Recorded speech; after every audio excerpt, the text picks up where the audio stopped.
Hi, it's Michael Douville, and I am so pleased I have Charles Nenner with me today. It's April 6, 2021. It's been 6 months since the last time Charles and I chatted. And before we get going, because we have some slides that you sent us, and we're going to go through the slides, this is going to be very, very fun. I personally want to thank you for some of your advice. Honestly, you know, you and I have such a remarkable clientele. My clientele is baby boomers, young in the real estate asset class, and they're so concerned about their income streams. You know, when you start to retire, you're living on your income. You know, you're no longer working, so you really need that income. And they were getting it out of bonds. And of course, and you had mentioned, you know, you and I have been talking about this for 3 or 4 years, talking about real estate, but not general real estate. We've been talking about small units and entry level. And of course, that's really my wheelhouse. We're here in Arizona. We have a lot of entry level and lots of people want to rent them. It's just a great rental, but it's been so good for my clients. But a lot of them also use bonds for their income streams. And when we talked in October, you gave a warning that bonds were really at the end of the cycle, because it's a pretty long cycle, and very long. Yeah. So how long is that? Is it 35 years or 75? Yeah, that's usually from bottom to top, about 35 to 38 years. 38 years would be almost perfect. 38 years, you know, because you can really see when Volcker did that in 81, can't you? I mean, there's no missing that cycle. You know, when you know my opinion, he didn't do anything. No, I know. Moment. I know, but it just stands out. I mean, there's no missing that wave. But your advice allowed my clients to reduce their exposure to bonds. And of course, since then, I think you and I were chatting in the pre-interview, like TLT, which is the long bond ETF, that's dropped 17% since October.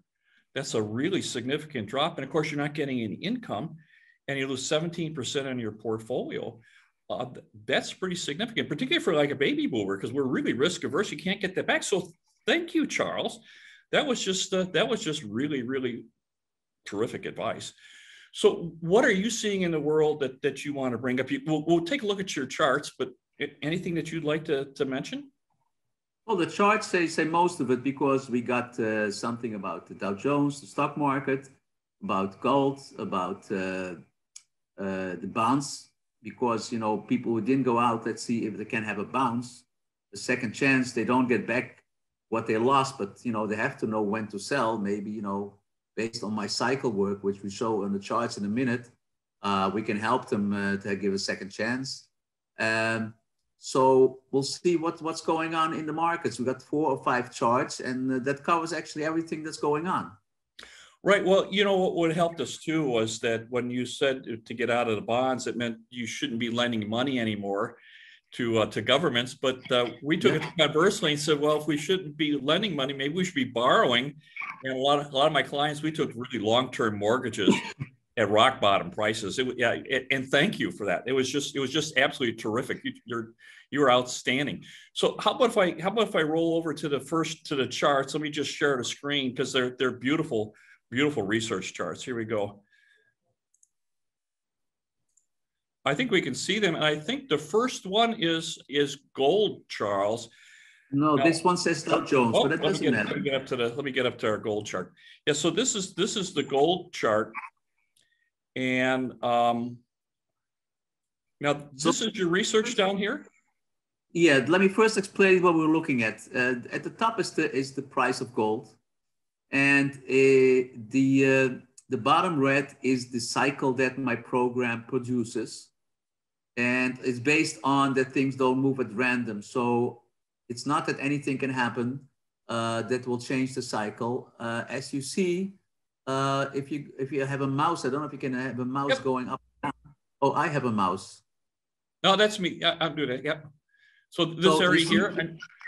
No, if you go back for the last 10 years, you see every top and every bottom was produced by the cycle, and the last high that surprised everybody because everybody was super bullish. Where the dotted line is, it gives you the date on the left top, which it says the 17th of July. Mm-hmm. Yes. And as you see, is the situation's not over.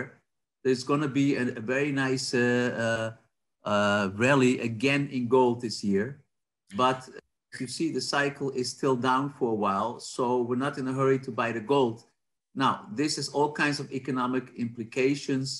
If money is going to be expensive or not expensive. Usually I don't deal with that so much because I don't so much deal with why things happen. I just want to know what happens. So there is going to be, if people want to invest in something, there is going to be a very nice rally again in gold. But as you look at my system, gold is still coming down, as you see on the top, and the cycle is still down into later this year. So it's a bit too early to start buying. Let's take a look at the next chart. Well, you know, so if we can just stay on this chart for a second, this dotted line is this date, is it not? And so you had called this as saying we're going to be getting to a cycle high. And I think you're going in and out of the gold at that time. I think you're doing $150 or $200. So you're doing some nice trades at that time, were you not? Well, mostly that depends for whom. Yeah, we have a service for big hedge funds and big firms, and for big clients and some smaller individuals. So the big firms just stand aside. They don't go short. Gold is now down from that top about $400. Mm-hmm. And most of the investors is on a side track. It's emotionally very rewarding. You don't have to watch it. You don't have to trade it like crazy. And they wait till the cycle bottoms again, and then they go long again. Now, people who are more active look at our intraday service, and intraday, even we show the cycles during the day. So we can even say the next stop is at 1:15, and it goes down till 3:45, and then it goes up again. But this work is based on the people who are not big traders, but just wait to take big positions. And we help them with this system. It shows you when the top is and when the bottom is. So what else do you want to do? And if you want to go sleep well, then that's what you do. And if you like to be active, you look at another system that we publish, but this is more for the hedge funds and the big banks. So you really you don't have to be trading all the time. You just need to be in the correct asset class. And gold, of course, is a store of wealth, and it's an interesting asset class because it has lots of implications other than just trading. But it's really remarkable. This is your cycle research on the bottom, and it's really interesting how it coincides to the actual price. So your chart is showing that we still haven't bottomed. So this would have been in July last year, and this is coming up to, this has got to be pretty close to now, I would guess. Huh? So this is time moving on your cycle. So we're going to be bottoming fairly soon, I would guess. We're going to have a nice entry point, huh? I think there's something now. The first short-term low is, I think, April 20, but for bigger investors, it's still too early. Like I always tell you people, you can have a free entry to our system for 4 weeks and see how it works. So I prefer that people look at it and see what we write down, because usually when I make predictions, then they hear it like this, they hear it like that, to forget, and that doesn't lead to good results. So it's better to take a free subscription if they're interested and just see what we publish every time, because it's a bit too early to go on gold. So is this a momentum? I know you've talked about the fact that sometimes you can get a price target. Right. So we also target now. We had a price target of $650. That was given when we were around almost $2,100. We came as low as $1,675, so we didn't reach it yet. I think we can still risk down to $1,650 on the downside. So at $1,650, that would make a very good entry point for someone that wants to start thinking of gold if the timing is correct. So if we can get the price target and the timing correct. Right. And I know you've been talking about a target of 2,500. Yeah, the target is for the next move is 2,500. Now, this is your weekly. Pardon me? What we like to see is that the price target is hit right when the cycle bottoms. And that gives us a very high confidence to get into the trade. Yeah, my baby boomers would love that. You know, they're so risk averse that they really enjoy that. So this is a weekly chart. So and you've been forecasting mid 2000s for a target for that. Do you have a time frame? Is this going to happen in the next year or two, or are we looking out further out? No, it's going to take a couple of years. It's going to be a slow up move, the next one. But you're talking almost about $1,000, and it's not going to explode, but it's going to go up slowly. Well, $1,000 on $1,500 or $1,600, that's 40 or 50%. Oh, that's better than a 50% move in a couple of years. So that'd be a very, very good trade. That'd just be a wonderful trade. Yeah, the problem is always when you write at the top, everybody's super bullish, the media bullish, and it's very hard for people to forget about the emotions and say, look at the chart, look at the cycle tops, I'm going out. So it's easier said than done. You know, you really have to put the emotions aside, not listen to all the pundits that know what's going to go on, and just look at the cycles and say, everybody's super bullish, the thing goes much higher, but the cycle tops, so I have to sell. Right, and you know what's nice is that you can actually see this on your cycle that you're right, because it kind of takes all the noise away. That this is, and it's a timing model, so the timing just is just right. Now, is this going to roll over, you think, for silver as well? Is this going to have the same type of a move? Because you know, gold and silver sometimes move together, do they not? Well, silver looks a bit better. The cycles looked a bit more positive than gold. Oh, yeah. So I think the easiest thing is to go long silver when a cycle bottoms. So go both maybe. So silver and gold, when gold bottoms, silver is going to bottom as well. So it's going to be a good entry level for the precious metals. Well, it could be that silver bottoms before gold a little bit. Oh, even better. So would you say people should be looking at the bullion, the actual gold itself, or should they be looking at gold stocks, gold companies? Yeah, just for people who are not big investors, I mean, who don't have a lot of knowledge and don't want to watch all the time, the easiest thing is to buy gold stocks. Well, they get a little dividend too with their gold stocks, I would guess. So they get they'll get a pretty good boost on their value plus some dividend play. Yeah, when the time is there, we also cycle different gold stocks because one performs than the other one. So then we tell them which gold stock to buy. Well, I'm going to suggest that they get your research because it's very valuable. And so far as bullion, do you think people, small-time investors should have some gold and silver on their person? I mean, some personally held gold rather than shares and things? Do you think would be? I have personal gold. I got some teeth over here where they're filled with gold, but for the rest, I don't have personal gold. I mean, it's what you're talking about is diversification, and it means is I actually don't know what I'm doing. I don't know what's going up. Maybe one thing goes up, maybe the other thing goes up. We just work with the assumption that we know what's going to happen. So we look for one or two or three asset classes, and that's where we invest in. That works for me. I think that's an absolutely wonderful. I mean, diversification is fine, but you want to diversify within those that are in the trend and are in the cycle. Makes absolutely perfect sense for me. Let's go to the next chart, Charles. Let me just roll this down here a little bit. It's pretty sensitive.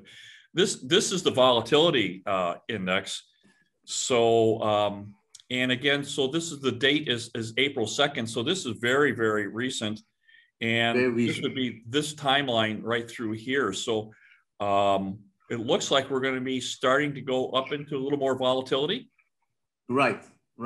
So we're buying some volatility over here. It's pretty cheap. And it also means that the market is getting risky because, as you know, as the market is getting weak, then people buy volatility. So this is actually a precursor of what could be. So the market starts to be risky because the volatility index can start moving up.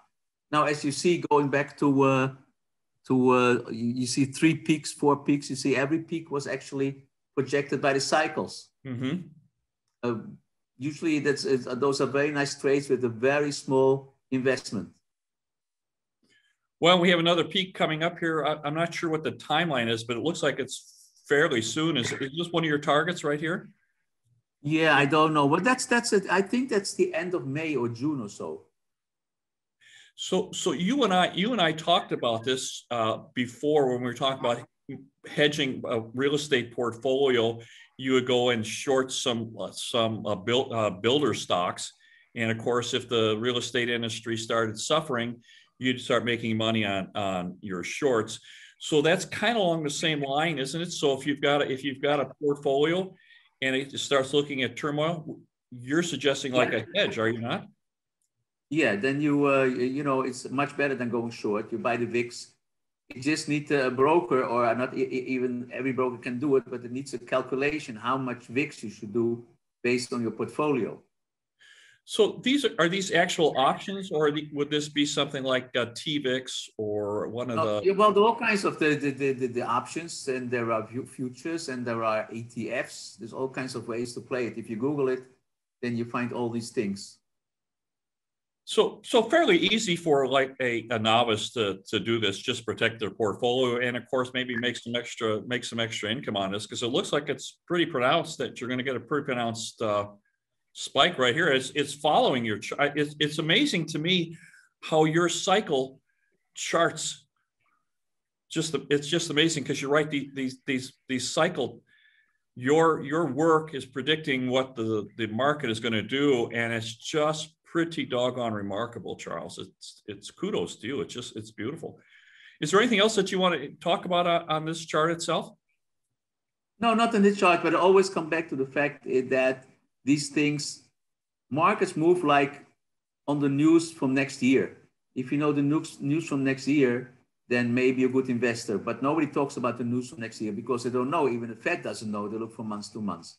So that's why these cycles predict what the news is going to be next year and how people are going to look at the news. So also the interpretation of the news is important.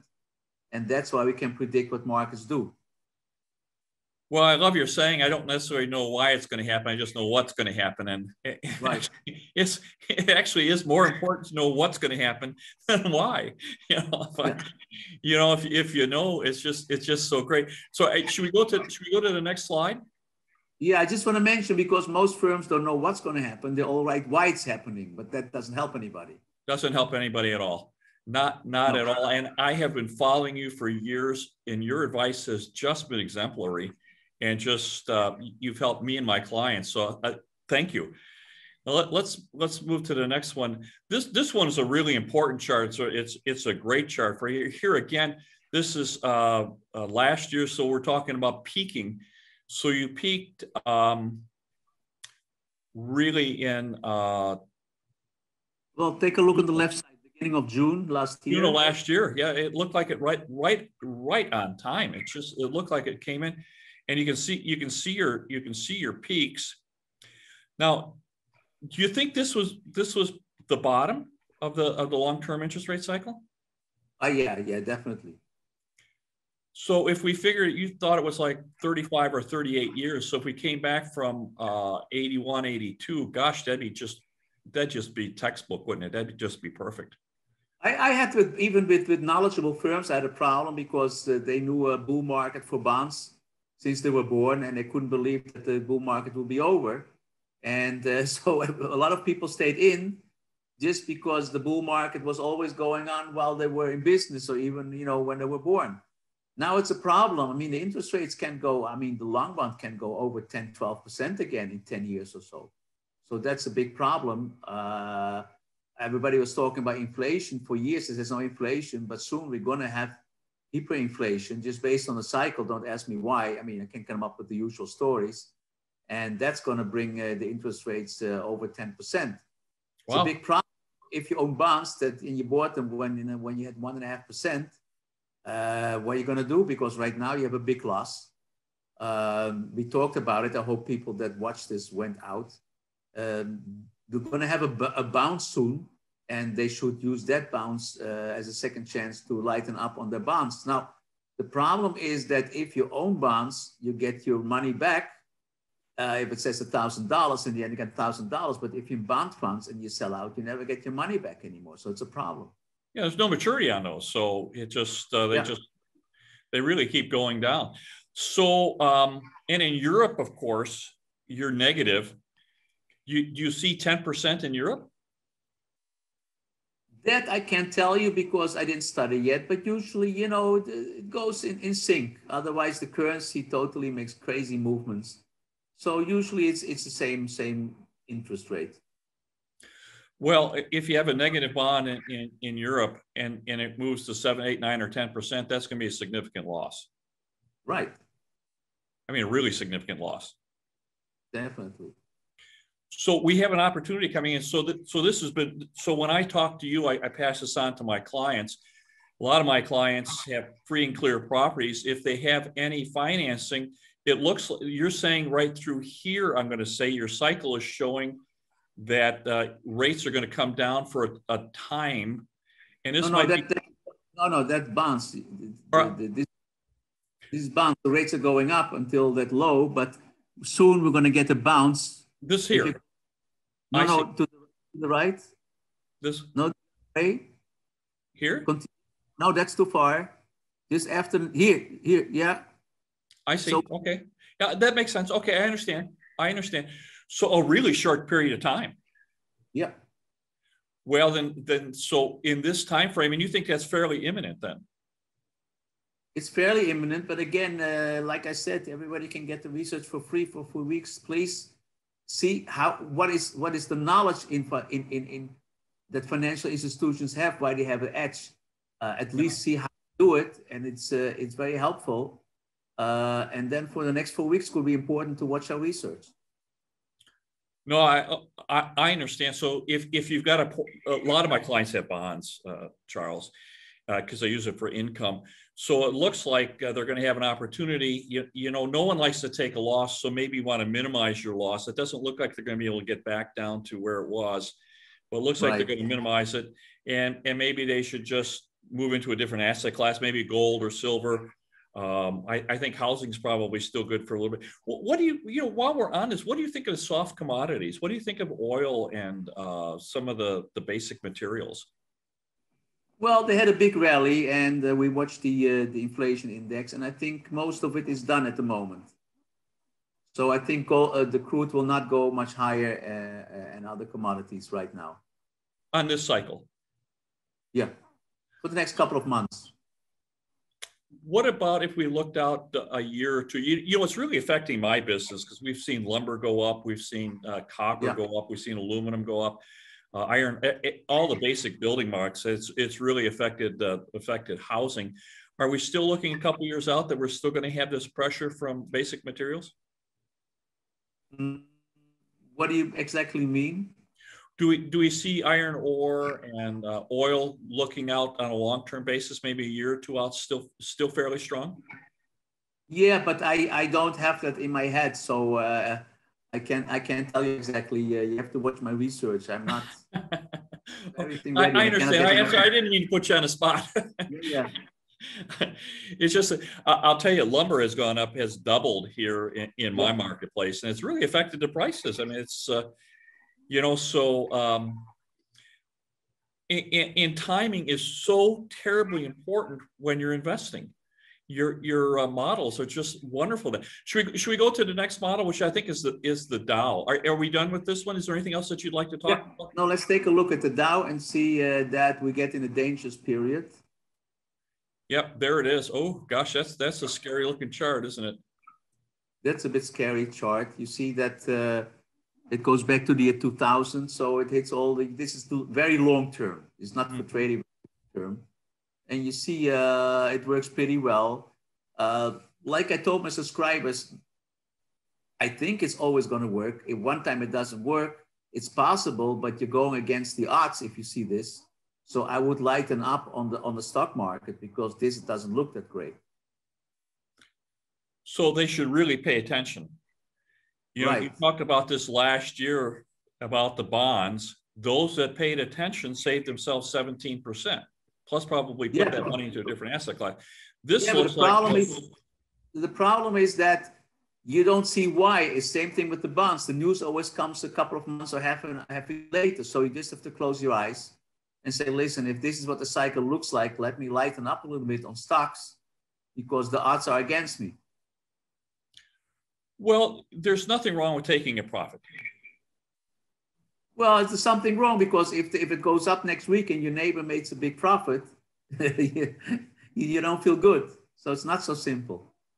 Well, but you know, if you do targets, and we do some investing, you say, look, I want to make, you know, once I make 15 or 20% on it, you know, if I'm going to make 22% and take a little risk, is that extra 2 points worth me doing? And you know, when you get to be at my age, why we think, well, you know, trees don't grow to the sky. So you can't go broke taking a profit, particularly when you're looking at something that is telling you that we have turmoil coming on. So, and speaking of that, if we put all these charts together, they're kind of saying we've got turmoil coming, don't they, Charles? Yeah, I think so. Well, we have turmoil in the bond market. You don't hear much about it, but the investments all over the world in bonds are huge compared to the stocks. Yes. So a lot of it has been destroyed, but you don't hear anything because people think I still got 1.5% income. It's very strange. And gold is always a story when it starts moving up. And now it's quiet because everybody now forgets about gold. And that usually is when it bottoms. And this is going to be an interesting story if the cycle is correct. But that, again, this is a long-term cycle. Doesn't mean it's going to happen in a couple of days, but you're now in a very risky period. So if we put all four of those charts together, gold being a store of value for thousands of years, so you would put money in there, and I think gold, if you can correct me, of course, gold really does really well in turmoil. It's not really an inflation hedge. It's kind of a currency hedge. It's kind of like when things get dicey, people put money in gold. Is that correct? Well, you asked me that, and I'm as good as the next person. Like I said, I don't deal with these things. I only deal with what the cycles tell me, the price targets, when to go in and when to go out, and when it tops and when it bottoms. And the rest I leave up, you know, to the historians. Well, the narrative would be we've got gold going up, we've got volatility going up, we have interest rates going up, and it looks like we have the Dow going down. That's telling me that there's going to be some turmoil in the world, and you should really talk to your financial professional and prepare for that. See, if this does transpire, and it looks like it's going to, how is that going to affect my portfolio? How's that going to affect me? Right. But, you know, your financial expert mostly watches reports, and he doesn't see what's coming. So he doesn't know what to tell you. He probably says, you know, I don't see anything coming. I wouldn't worry about it. Well, we're in for the long term. That always bothers me when they say we're in for the long term. You know, I don't have a long term. Yeah. So when they say I'm in for the long term, it means I'm in for a severe loss. So I'm not interested in that. Anything else on this chart, Charles, that you want to talk about? No, it gives you just an idea in a couple of asset classes, what's possible, what's not possible, and how things are predicting the price movements. And has nothing to do with the news or whatever's going to happen in the world. Well, they're wonderful charts. So, and this is a fairly recent chart too, because this is a long-term chart. This is in January, and we have a cycle that's going down. And you know, a lot of my clients are very, very heavily invested in stocks. Some of them are 100% invested in stocks. And of course, you lose 30 or 40% of your net worth, you don't feel very wealthy anymore. So I think that's an important chart. Are we done with these? Anything else that you want to talk about on this chart? No. Okay, let me just close the screen. Well, you know, so Charles, I'm going to tell you, over the years you and I have chatted, you've always given very, very timely and good advice. We often talked about getting a free look at your research, and I know you've mentioned it a couple of times. It's charlesnenner.com, charlesresearch.com. Yeah, and then you see subscriptions, and there's a trial for 4 weeks for free, and then you at least take a look what is possible in analyzing markets, so you have an idea again what the professionals look at. Not all the professionals look at this, but you have to get an idea how to analyze markets. Well, and I think that there's more than just a few charts on your research. I mean, yours is fairly in depth, and Yeah. I mean, you've sent me some of it. I always am remarkable at this. So Charles Nenner Research, they go on online, and there'll be a section there that they can get 4 weeks free trial. research. I think it's 4 weeks. Yeah. And then they can decide if this is something that they're Yeah, interested if in. they make money with it, why not? And if not, that's fine. Then it's interesting to see. Well, just getting into one of these, if they just got into gold and had a huge move in that, and conversely, if they just would have listened last October, getting out of and reducing their exposure to bonds, look how much money they would have saved in their portfolios, and all that angst. That, a lot of people don't sleep well at night when they're losing money in the market. It really affects their lives, particularly my age. This is really sacred money that they're dealing with. It's awful when they start seeing, a 17% loss that's a pretty doggone significant drop. Yeah, but the problem is you won't get it back anymore. You can't get it back. No, that's right. Yeah, at my age, we're not going to get it back. So we have to be very, very careful. Stocks might rally in a couple of years, but bonds that will take years and years and years until the interest rates will go that low again. And as you said before, the bond market's 10 times the size of the stock market. Right. And really a long cycle. So this is something you really need to pay attention to. So you've done really well for us. We've gone out and got and put long-term financing on a lot of our free and clear properties. We picked up 30-year mortgages in the 3% range. It was just, it's like, wow, this is just amazing stuff. So we're really, really pleased with it. Well, Charles, is there anything else that you'd like to discuss? We're getting close to the end of the interview. I know you and I are on wildly different time zones, and I know I've got you up, and I appreciate the fact that we're talking to you. And I think we're about as far away as we possibly can be in the world. Right. And I want to thank you so very, very much for coming on with us today. I really appreciate your advice has been invaluable. I'll give you the last words if you like. Is there anything that you'd like to finish this with? No, I said we're sitting here in Dubai, setting up a firm, and it's a great place. I advise everybody to come over here and take a look. It's really great over here. You wouldn't expect it, but it's really great. People are nice, very efficient. Everything is very, very outstanding. So Dubai. Well, we'd love to come visit, and I think the world is finally starting to open up, and I think we're ready to go. We're here in Arizona. Of course, we've been reasonably open up. I saw, in the baseball games, I saw in Texas that they had baseball and people have been locked down, and they had like 55,000 people at the stadium. They were just like so happy that they get out and get stuff done. So as the world goes, things are going to get better, hopefully. Well, Charles, thank you. If you don't come to Dubai, if you see the cycle low in gold, Dubai. Okay. Thank you very much, Charles. My very, very best to you. Bye-bye now. Bye.